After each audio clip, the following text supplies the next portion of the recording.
Hello friends, welcome back to my channel. ഇന്ന് ഞാൻ നിങ്ങളുടെ മുമ്പിലേക്ക് കൊണ്ടുവരുന്നത് നമ്മുടെ ഡ്രാഗൺ ഫ്രൂട്ടിൻ്റെ വിശേഷങ്ങളാണ്. ഡ്രാഗൺ ഫ്രൂട്ടിൽ പൂ ഉണ്ടാകുന്നത് നമ്മൾ മിക്ക ആളുകളും എങ്ങനെയാണെന്ന് കണ്ടിട്ടില്ല. ഞാനും ഡ്രാഗൺ ഫ്രൂട്ട് നട്ടുപിടിപ്പിച്ചതിന് ശേഷമാണ് ഇതിലെ പൂ ഉണ്ടാകുന്നത് എങ്ങനെയാണെന്ന് കാണുവാൻ സാധിച്ചത്. അത് കണ്ടപ്പോൾ നമ്മുടെ വ്യൂവേഴ്സിനെയും ഇതൊന്ന് കാണിക്കണമെന്ന് തോന്നി. അതുകൊണ്ടാണ് ഇന്ന് ഈ വീഡിയോ ചെയ്യുന്നത്.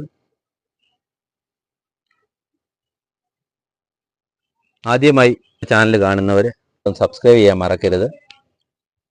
ലൈക്ക് ചെയ്യണം, ഷെയർ ചെയ്യണം. നേരെ അതിൻ്റെ കാഴ്ചയിലേക്ക് പോവുകയാണ്. ഇതാണ് ഡ്രാഗൺ ഫ്രൂട്ടിലെ പൂ ഉണ്ടാകുന്ന ആദ്യത്തെ സ്റ്റേജ്. ഇതൊരു മൊട്ട് പോലെ ചെറുതായിട്ടുണ്ടാകുന്നു, കാണാമല്ലോ. ഇതാണ് അതിൻ്റെ ആദ്യത്തെ സ്റ്റേജ്. അതായത് ഈ തണ്ടിൻ്റെ അറ്റത്തും ഇതുപോലെ മുള്ള് നിൽക്കുന്ന ആ ഭാഗത്താണ് ഇത് കൂടുതലായിട്ട് പൂക്കളുണ്ടാകുന്നത്. ഇത് ഇതിൻ്റെ ആദ്യത്തെ സ്റ്റേജാണ്.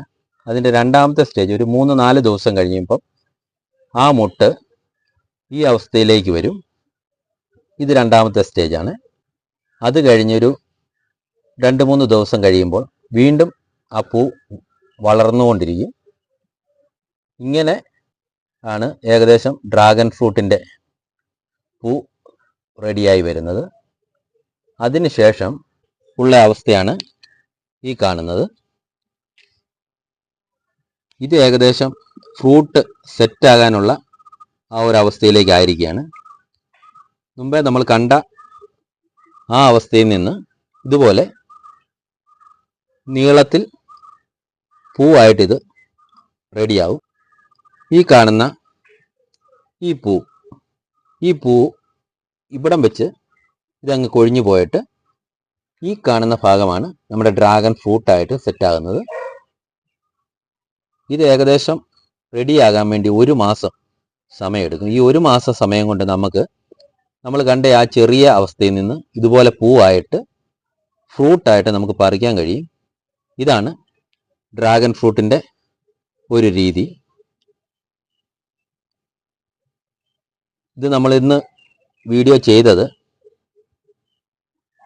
ഈ ഒരവസ്ഥ കാണാത്തവർക്ക് വേണ്ടിയാണ്.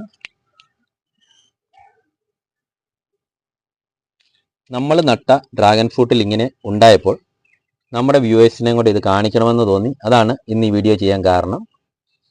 ഇതൊക്കെയാണ് ഇതിൻ്റെ പൂവിൻ്റെ സെറ്റിങ്. പൂ റെഡിയാകുന്ന ഒരവസ്ഥയാണ്. ഇത് ആദ്യത്തെ സെറ്റിങ്. അത് കഴിഞ്ഞ് 3-4 ദിവസം കഴിയുമ്പോൾ ഇതുപോലെ ആകും. വീണ്ടും 3-4 ദിവസം കഴിയുമ്പോൾ ഇതുപോലെ ഇങ്ങനെ ഓരോ അവസ്ഥയിലൂടെ കടന്നുപോയി ലാസ്റ്റ് നമുക്കിതുപോലെ ഫ്രൂട്ടായി മാറും. 1 മാസം കൊണ്ട് ഇത് ഫ്രൂട്ട് പറിച്ച് നമുക്ക് ഉപയോഗിക്കാവുന്നതാണ്. വീഡിയോ ഇഷ്ടപ്പെട്ടാൽ ലൈക്ക് ചെയ്യാൻ മറക്കരുത്. നമ്മുടെ ചാനൽ സബ്സ്ക്രൈബ് ചെയ്യണം. പുതിയൊരു വീഡിയോയുമായിട്ട് വീണ്ടും കാണാം. നന്ദി.